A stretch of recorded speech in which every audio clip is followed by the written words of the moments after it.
tout le monde, j'espère que vous allez bien. Aujourd'hui, je vous reviens avec des petites escapades à faire à l'extérieur de Montréal, mais pas très loin. Alors, vous pouvez faire ça la fin de semaine ou si vous êtes en vacances puis vous avez décidé de rester aux alentours, ben c'est des petites propositions d'escapades pour vous. Alors, la première se passe dans le canton de l'Est, à Bromont. C'est l'été des chefs qui revient pour une autre année. Moi, j'adore cet événement-là. La propriétaire du Maléa, Stéphanie Aymon, brillante idée. C'est une épicurienne et chaque dimanche, elle invite des chefs d'un peu partout au Québec à venir présenter un plat. Donc, vous avez la chance de relaxer dans un environnement de spa incroyable, mais aussi pour vos papilles gustatives, de leur mettre plein la vue. Et donc, à chaque dimanche, il y a un chef qui est invité. Alors, vous pouvez aller voir l'horaire, puis peut-être que vous pouvez décider d'aller faire cette escapade-là le week-end où le chef vous intéresse.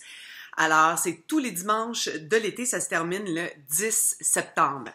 Deuxième activité que je vous suggère, là, on s'en va à Trois-Rivières. Pour la deuxième année consécutive, le Cirque du Soleil organise un spectacle dans l'amphithéâtre Cogeco à Trois-Rivières. L'an dernier, c'était le spectacle de Beau Dommage. Cette année, on rend hommage à l'univers de Robert Charlebois. Alors ça, c'est jusqu'au 13 août prochain. Les billets, c'est entre 63 $ et 94 $. Et ça s'appelle Tout écartillé. Alors, un hommage à Robert Charlebois, et l'an dernier, c'était complètement féerique. Alors, cette année, ça risque de l'être encore. Donc, belle petite visite à Trois-Rivières. Ma troisième suggestion, ça se passe à Saint-Eustache. C'est, je sais pas si vous avez déjà vu un champ de lavande, là, mais c'est complètement éblouissant pour les yeux et pour le nez, pour les odeurs. Donc, c'est la maison de lavande qui se trouve là-bas.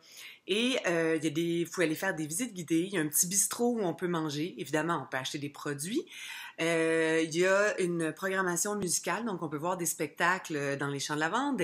Et aussi, on peut aller relaxer et se faire masser, donc pour tout le mois de juillet, dans une cabane en bois.